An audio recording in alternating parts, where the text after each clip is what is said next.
That obviously is not working for them anymore. And they've risen to be the single largest voting bloc in the United States today. Based on whose number you're looking at, Trump brought in somewhere between 11 and 20 million voters who had not participated in the last half dozen elections, and has turned them into a powerful voting bloc, and they will not go back. But for every person he brought in, he drove someone away. The business community clashed with Donald Trump for any number of reasons. The fiscal conservatives hate his budget policy, and the national security community had the annoying tendency of telling him when he was wrong. As a result, he melon-scooped these three factions out of the Republican Party. They're barely represented in Congress. They were gone from his administration by year 3, and they are no longer represented in the Republican Party national hierarchy at all. 2 weeks ago Friday, this boiled up into public mind when the Republican National Committee condemned and expelled Kissinger and Cheney from the party properly. And the response from Congress was thin. Only a half a dozen Republican legislators objected. It's because they've already lost. The party's already changed. Now, Trump did succeed in bringing in some new folks. The unions liked his rhetoric on trade. Hispanics, people forget, are for the most part very socially conservative.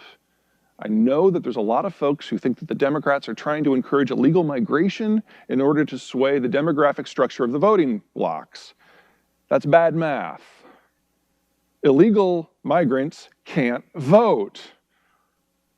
And Hispanic Americans who are born here, second generation on, are far more likely to vote social conservative, AKA Republican, than Democrat. And then the Catholics kind of split down the middle, but half of them basically became evangelicals under Trump, my mother among them. This is today's Republican coalition. It is custom crafted to fight the culture war, and it can't find Canada on a map. This is your problem. The national security conservatives are no longer part of the political process. And I'm not saying that you have to choose to become Democrats or Republicans. I mean, we go through this kind of shakeup every 30 or 50 years or so. This is the 7th time we've done it. We'll get through it. I'm not worried about that. The process is ugly and it's loud because we're Americans, and that's just how we are. But it does mean that here we are at the intersection of major secular and structural forces, turning the world into something we've alternatively never seen before, and maybe have seen a little bit in the distant past, making something fundamentally new. And the military is not part of the conversation. That's a difficult place to be. And you're trying to transform the force, and you're trying to recover and learn from 20 years of military occupations all at the same time. That's hard. In the business world, we call this bleh. Everyone is wrestling with some version of this right now, but very few groups have as much on the line as you do. So the challenge for you looking forward, with either the Biden administration or whatever ultimately displaces it, is to find a voice. And that is going to be difficult because there's something that Americans have refused to do since 1989 that now you need to do for us. We've refused to have an open, honest conversation with ourselves about what sort of world we want to see. And that's just left you guys flailing. Because if you don't know what the goal is, you don't know how to get there.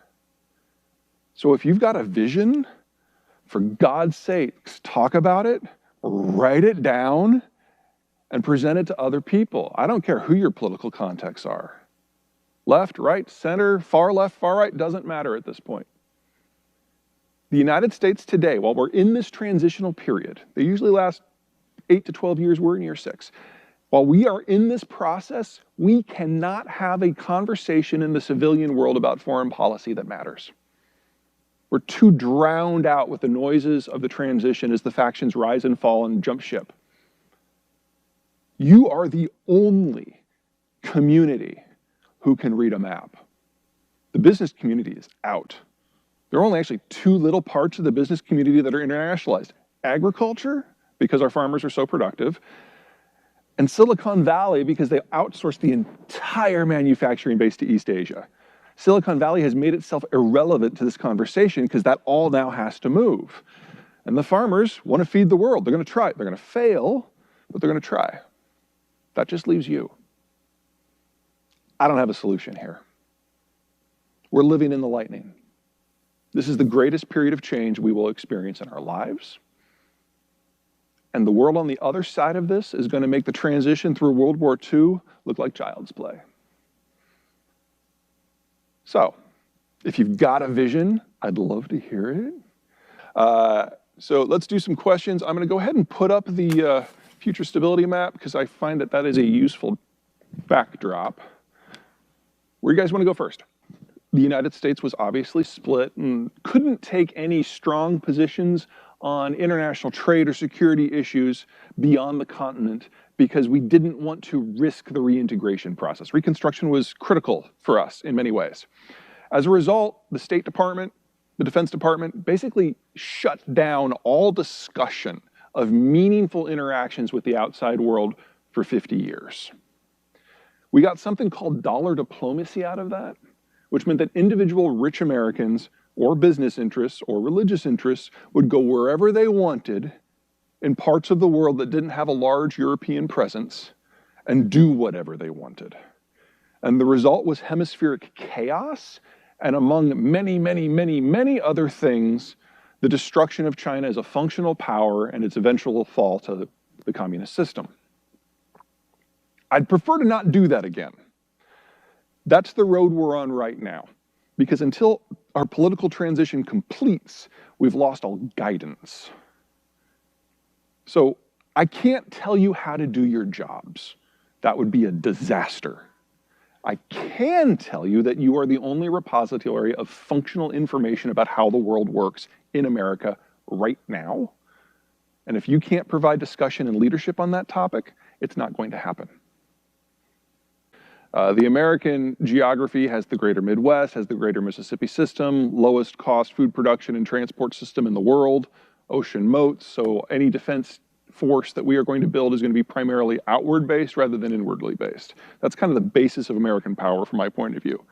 China's the opposite.